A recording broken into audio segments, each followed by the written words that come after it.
Hey guys, എല്ലാവർക്കും welcome.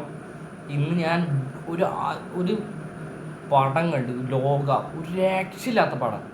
ഇന്നലെയാണ് പടം റിലീസ് ചെയ്തത്. ഇന്നാണ് ഞാൻ ഈ പടം കണ്ടത്. ഒരു രക്ഷയില്ലാത്ത പടം, ഒരു രക്ഷയില്ല. ഒരു അടിപൊളി പടം, സൂപ്പർ പടം, ഒരു രക്ഷയില്ല കേട്ടോ. സത്യം പറഞ്ഞു കഴിഞ്ഞാൽ ഞാൻ ഈ പടത്തിൻ്റെ ട്രെയിലറൊക്കെ കണ്ടിട്ട് ഞാൻ ചെറിയൊരു ചെറുതായിട്ട് പൊട്ടാൻ സാധ്യതയുണ്ട്. എനിക്ക് മാത്രമല്ല, എൻ്റെ ഫ്രണ്ട്സും കസിൻസും ഒക്കെ പറഞ്ഞത് അത് തന്നെയാണ്. ഞാൻ ഈ പടം കണ്ട് ഞെട്ടിപ്പോയതാണ്. ഹെവി പോസിറ്റീവ് റിവ്യൂ വന്ന കാരണം ഞാൻ ഈ പടം കണ്ടത്. ഞാൻ ഹൃദയപൂർവ്വത്തിന് പോകാമെന്ന് വിചാരിച്ചിരിക്കുന്നു. ഞാൻ ആ പടം കണ്ടു.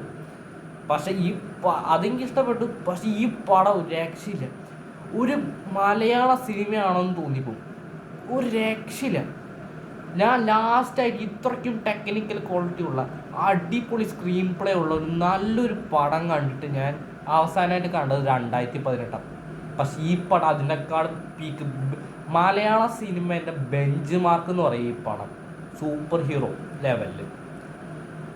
എൻ്റെ പൊന്ന്, ഈ പടം കണ്ടിട്ട് ഇത് നമ്മുടെ മലയാളത്തിലത്തെ ഒരു ഹിസ്റ്റോറിക്കൽ പരിപാടിയായിട്ടാണ് ഇത് കാണിച്ചു വെച്ചിരിക്കുന്നത്. അതിനെ ഒരു പുതിയൊരു ജനറേഷനിലേക്ക് അത് കാണിച്ച് സംഭവം അത് അടിപൊളി സാധനമായിരുന്നു.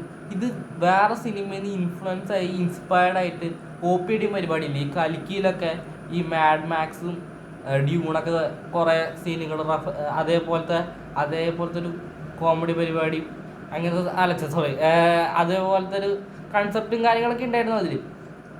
പക്ഷെ ഈ പടം ഞാൻ കണ്ട് ഇത് ഡയറക്റ്റ് ചെയ്തിരിക്കുന്നത് ഡൊമിനിക് അരുൺ എന്ന് പറഞ്ഞിട്ടുള്ള ആളാണ്. പുള്ളി ഒരു രക്ഷയില്ലാത്ത ഡയറക്ടർ കേട്ടോ. പുള്ളിൻ്റെ മുന്നത്തെ പടം തരംഗം എന്ന് പറഞ്ഞിട്ടുള്ള പടമാണ്.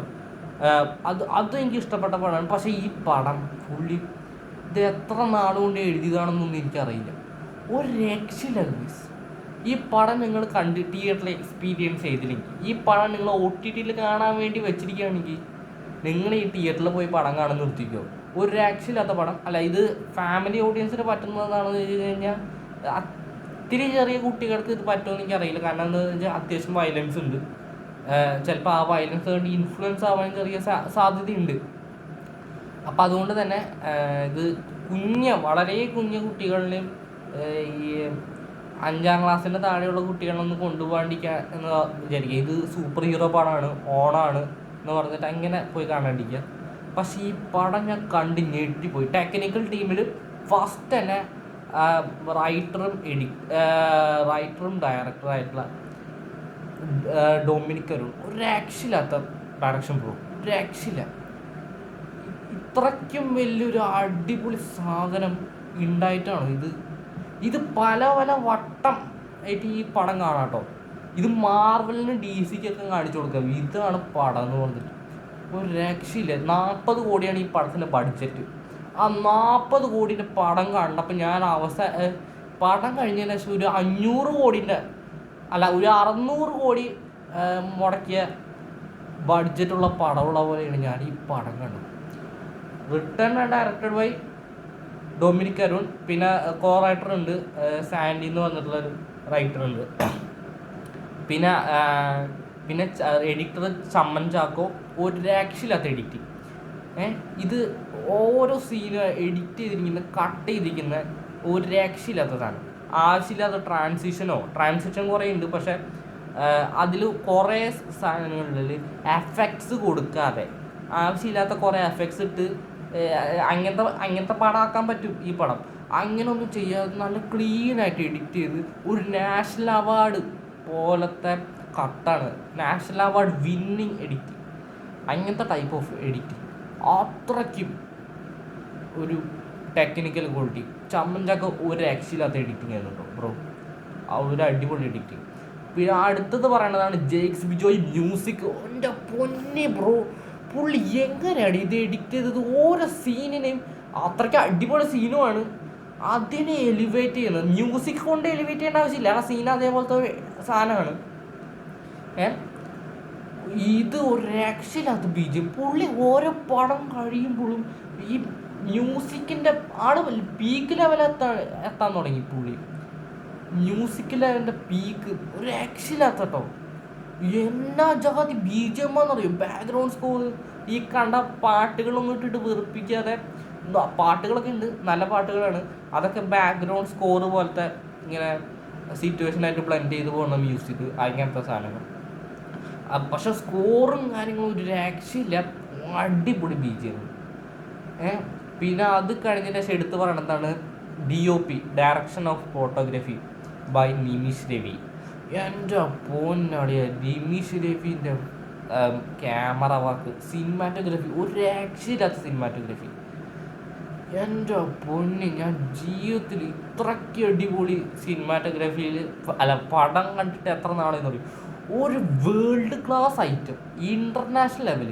നിമിഷ് രവിൻ്റെ കുറേ ക്യാമറ വെച്ചുള്ള ഫൈറ്റ് സീനിലൊന്നും പറയണ്ട, ചമ്മൻ ചാക്കോൻ്റെ എഡിറ്റിങ്ങും ക്യാമറ വർക്കും ഒക്കെ ഒരു രക്ഷയില്ല. നിമിഷ് രവി ബ്രോ ഒരു രക്ഷയില്ല കേട്ടോ ബ്രോ.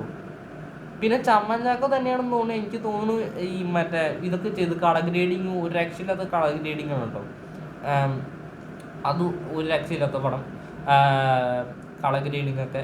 പിന്നെ ആരാണ് ആർട്ട് വർക്ക് ചെയ്തത് ആരാണെന്ന് എനിക്ക് അറിയില്ല. അടിപൊളി ആർട്ട് വർക്ക് ബാംഗ്ലൂരാണ്. ബാംഗ്ലൂർ സെറ്റ് ഇട്ടതാണോ എന്ന് ഡൗട്ട് അടിച്ചു.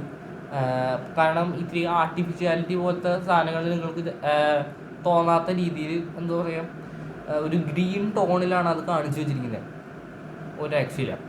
പിന്നെ അത് കഴിഞ്ഞതിന് ശേഷം എടുത്ത് പറയേണ്ടതാണ് ഇതിലത്തെ പ്രൊഡ്യൂസ്ഡ് ബൈ നമ്മുടെ ദുൽഖർ സൽമാൻ.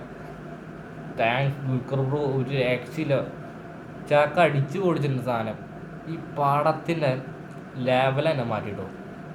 പിന്നെ അടുത്തത് പറയേണ്ടതാണ് എന്താ പറയുക, ഇനി നമുക്ക് കാസ്റ്റിലേക്ക് കിടക്കാം. ക്രൂ മൊത്തം പറഞ്ഞു, ക്രൂ ഇനിയും ഉണ്ട് കേട്ടോ, ഇനിയും കുറേ ക്രൂ എടുത്ത് പറയാനുണ്ട്. പിന്നെ കോസ്റ്റ്യൂം ഡിസൈനർ ആരാണെന്ന് എനിക്ക് മറന്നുപോയി, 2 പേരുണ്ട്. ഒരു രക്ഷയില്ലാത്ത കോസ്റ്റ്യൂമാണ് കേട്ടോ ഇതിൽ എല്ലാത്തിനും കൊടുത്ത്, ഈ കല്യാണിൻ്റെ എല്ലാ കോസ്റ്റ്യൂം. ഇനി കാസ്റ്റിലേക്ക് വരാണെങ്കിൽ ഫസ്റ്റ് തന്നെ പൊന്നളിയ Kalyani Priyadarshan, she's freakin awesome guys, ഒരു രക്ഷയില്ലാത്ത പവർ ഐറ്റം. എന്നാ ജാതി ഫൈറ്റാണ് ബ്രോ. പുള്ളി അത്യാവശ്യം സീരിയസ് ആയിട്ടുള്ള ഒരു ഇൻട്രോവേർട്ടഡ് പോലത്തെ ക്യാരക്ടറായിട്ടാണ് എനിക്ക് ട്രെയിലർ കണ്ടപ്പോൾ തോന്നി. അല്ല, അത് തന്നെയാണ്, അതുപോലത്തെ ഒരു ക്യാരക്ടറാണ്, ഭയങ്കര സീരിയസ് ആണ്. പക്ഷേ ആക്ഷൻ വന്നപ്പോൾ ഉണ്ടല്ലോ ഇടിച്ച് പൊന്നാണ്. ഇത് എന്ത് ഒറ്റ സീനിൽ മാത്രമേ ഡ്യൂപ്പ് ഉപയോഗിച്ചിട്ടുള്ളൂ എന്നാണ് പറയുന്നത്, ബാക്കി എല്ലാ സീനും പുള്ളിക്കാർ ഒറ്റ ചെയ്തതാണ്. അത് ഏത് സീനാണെന്ന് എനിക്കറിയില്ല, പക്ഷേ എല്ലാ സീനും ഫൈറ്റ് സീനൊക്കെ ഉണ്ടല്ലോ, ആക്ഷൻ കൊറിയോഗ്രാഫി ആരാണ് ചെയ്തത്? ഒരു സായിപ്പാണെന്നുകൊണ്ട്, ആനിക് ബെന്ന എന്തുകൊണ്ടാണ് സായിപ്പാണെന്ന് തോന്നുന്നു. ഒരു രക്ഷയില്ലാത്ത ഫൈറ്റ്. ഈ മറ്റേ കൊമേഴ്ഷ്യൽ പരിപാടി ഒന്നല്ല, ഫൈറ്റ് മൊത്തത്തിൽ വേൾഡ് ക്ലാസ്. പാട്ടം VFX ഒക്കെ ഒരു രക്ഷയില്ലാത്ത VFX ആണ് കേട്ടോ. കല്യാണി പ്രിയദർശൻ്റെ ഫൈറ്റ് ഒരു രക്ഷയില്ല. ഞാൻ ആൻ്റണിയിൽ കണ്ടതാണ് പുള്ളിക്കാരൻ്റെ ഫൈറ്റ്, പക്ഷേ ഇത്രയ്ക്കും ഫ്ലെക്സിബിളായിട്ട് ഫൈറ്റ് ചെയ്യുന്നത് എനിക്ക് ഞാൻ ഇപ്പോഴാണ് അറിഞ്ഞത്, ഒരു രക്ഷയില്ല. പിന്നെ അടുത്ത് നസ്ലീൻ്റെ കോമഡിയൊക്കെ ഉണ്ടല്ലോ, പുള്ളിക്കാരൻ്റെ ഒരു ഇന്നസെൻസും കോമഡിയും അതിലത്തെ കുറച്ച് എക്സ്പ്രഷനും പുള്ളീൻ്റെ കാര്യങ്ങളൊക്കെ എന്ത് രസം. ആളുടെ കോമഡി ഒരു രക്ഷയില്ലാത്ത കോമഡി, ഫുള്ള് വർക്കൗട്ടായി, ഇട്ടത് മൊത്തം വർക്കൗട്ടായി, ഒന്നും വർക്കാൻ വേണ്ടി നിന്നിട്ടില്ല. എനിക്ക് പേഴ്സണലി എനിക്ക് തിയേറ്റർ മൊത്തം ഇരുന്ന് ചിരിച്ചു, അങ്ങനത്തെ സാധനം. പിന്നെ കൂടെ പുതിയൊരു നസ്ലിൻ്റെ പുതിയൊരു കോംബോ കിട്ടിയിരിക്കുകയാണ്, ചന്തു സലീം കുമാർ. ഒറ്റ പൊന്നാളിയ, പുള്ളി എന്ത് കോമഡിയാണത്, എന്ത് കോമഡിയാണത്. പുള്ളി അടിക്കണ ഓരോരോ കൗണ്ടറും തഗ്ഗൊക്കെ ഒരു രക്ഷയില്ലാത്ത തഗ്. എൻ്റെ പുള്ളി ഒരു രക്ഷയില്ലാത്ത തഗ്ഗാണ് കേട്ടോ. പിന്നെ അരുൺ കുര്യനുണ്ട്, കുര്യനും ഒരു രക്ഷയില്ലാത്ത കോമഡിയാണ് കേട്ടോ. പുള്ളി ഇങ്ങനൊക്കെ കോമഡി ചെയ്യുമെന്ന് വിചാരിച്ചില്ല. ഇങ്ങനത്തെ ഒരു പടത്തിനെ എന്തായാലും കോമഡി വെക്കണം, കോമഡി വെക്കാതെ ഇങ്ങനത്തെ പടം എടുത്തു വെക്കാൻ പറ്റില്ല. പക്ഷേ ഈ ജാതി സാധനമൊക്കെ പടക്കിയതെന്ന് ഞാൻ വിചാരിച്ചിട്ട് കേട്ടോ. അരുൺ കുര്യനും രക്ഷയില്ല, നസ്ലീനും ചന്തു സലീമും എല്ലാം. പിന്നെ കുറേ ക്യാമിയോസ് ഉണ്ട്, നിങ്ങൾ പറഞ്ഞ പോലത്തെ ക്യാമിയോസ് ഉണ്ട്. അതിലത്തെ ഒരു ക്യാമിയോ എനിക്ക് ഭയങ്കരമായിട്ട് ഇഷ്ടമായി. പിന്നെ മറ്റേ ക്യാമിയോ എനിക്ക് അതും ഇഷ്ടമായി. പറഞ്ഞ 2 പേരുണ്ട്. പിന്നെ വേറൊരാളുണ്ട്, അത് മുഖം കാണിച്ചില്ല, സൗണ്ട് മാത്രം കേട്ടോ, അത് അടിപൊളിയായിരുന്നു. പിന്നെ വേറെ കുറേ ക്യാമിയോസ് ഉണ്ട്, വിചാരിക്കണതിൻ്റെ അപ്പുറം ക്യാമിയോസ് ഉണ്ട്. അതൊക്കെ ഞാൻ 1-2 സെക്കൻഡ് കൊണ്ട് പടപടാന്ന് പറഞ്ഞിട്ട് കാണിച്ചു ഇങ്ങനെ പോയി. പിന്നെ ഇൻ്റർവെൽ ബ്ലോക്കൊക്കെ ആയപ്പോഴേക്കും പടം വേറെ ലെവലായി. പിന്നെ ഒരു കുട്ടി അഭിനയിച്ചിട്ടുണ്ട് കേട്ടോ. ഇത് 2 കാലഘട്ടമുണ്ട്. ഒരു ഏതോ ഒരു ന്യൂറ്റാണ്ടിലത്തെ കാലഘട്ടം കാണിക്കുന്നുണ്ട്, പിന്നെ ഇപ്പോഴത്തെ കാലഘട്ടം. അതിങ്ങനെ ഇടവിട്ട് ഇങ്ങനെ കാണിക്കും. ഈ മറ്റേ ശ്രീനിവാസ് ചേട്ടൻ പറയണ പോലെ ഇടവിട്ട് കാണിക്കും. അത് എൻ്റെ പൊന്നെ, ആ സീൻ കണ്ടപ്പോൾ ഉണ്ടല്ലോ ഒരു രക്ഷ. ചമ്മൻ ചാക്കോൻ്റെ ആ സമയത്തുള്ള കട്ട് ഒരു രക്ഷയില്ലാത്ത കട്ടായിരുന്നു. ഓ ഗൈസ്, ഒരു രക്ഷയില്ല, അടിപൊളിയായിരുന്നു. എന്തൊക്കെയായാലും ബാക്കി എല്ലാവരും അടിച്ചു പൊളിച്ചിട്ടുണ്ട്.